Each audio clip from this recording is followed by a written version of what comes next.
क्या आपने कभी किसी रिलेशनशिप के ख़त्म होने के बाद खुद से ये कहा है, साइंस तो पहले से थे, फिर मैंने उन्हें इग्नोर क्यों किया? शायद आपके दोस्तों ने आपको पहले ही वार्निंग दी थी। शायद आपके परिवार ने कुछ अजीब नोटिस किया था। शायद आपके अंदर भी एक आवाज़ थी जो कह रही थी कि कुछ ठीक नहीं है, लेकिन आपने उस आवाज़ को चुप करा दिया। सवाल ये है, ऐसा हम करते क्यों हैं?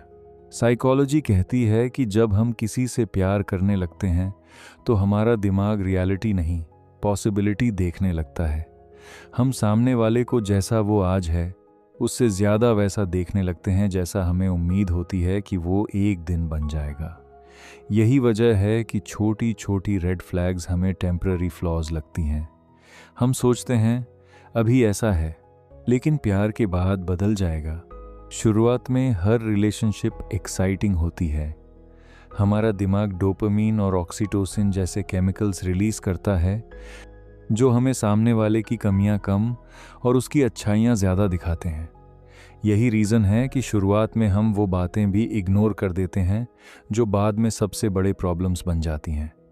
देर से रिप्लाई करना, बार बार झूठ बोलना, बिना वजह गुस्सा होना, हर बात पर कंट्रोल करना।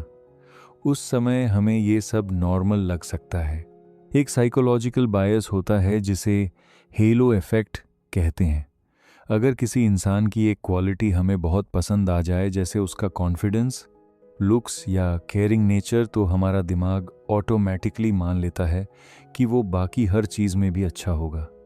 यही वजह है कि कई बार हम एक अच्छी क्वालिटी की वजह से 10 वार्निंग साइंस को इग्नोर कर देते हैं। कई लोग रेड फ्लैग्स इसलिए भी इग्नोर करते हैं क्योंकि उन्हें अकेले रहना ज़्यादा डरावना लगता है।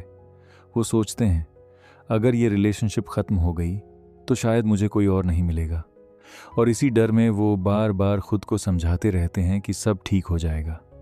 लेकिन सच ये है कि अकेले होने का डर अक्सर हमें गलत लोगों के साथ रोक कर रखता है।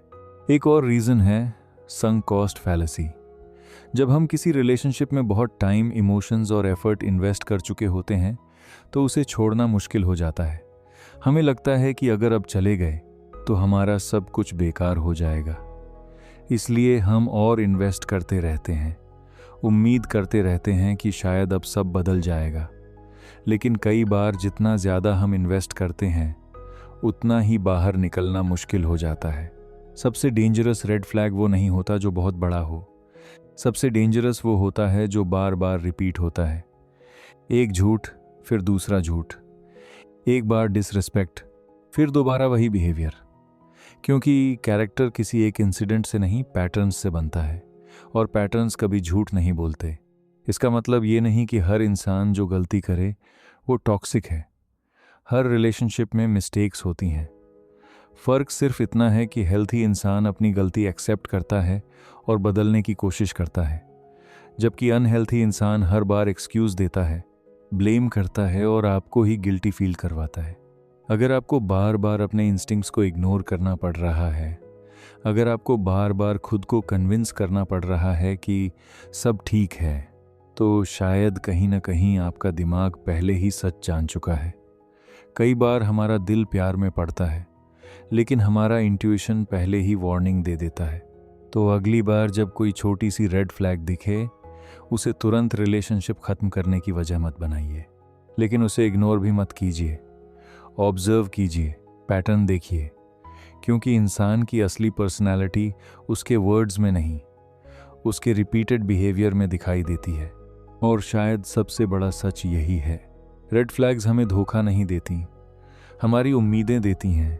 हम साइंस नहीं मिस करते, हम बस उन्हें देखना नहीं चाहते। अगर आपको ये वीडियो पसंद आई हो तो लाइक और सब्सक्राइब ज़रूर करें, और कमेंट में बताइए क्या आपने कभी किसी रेड फ्लैग को इग्नोर किया था।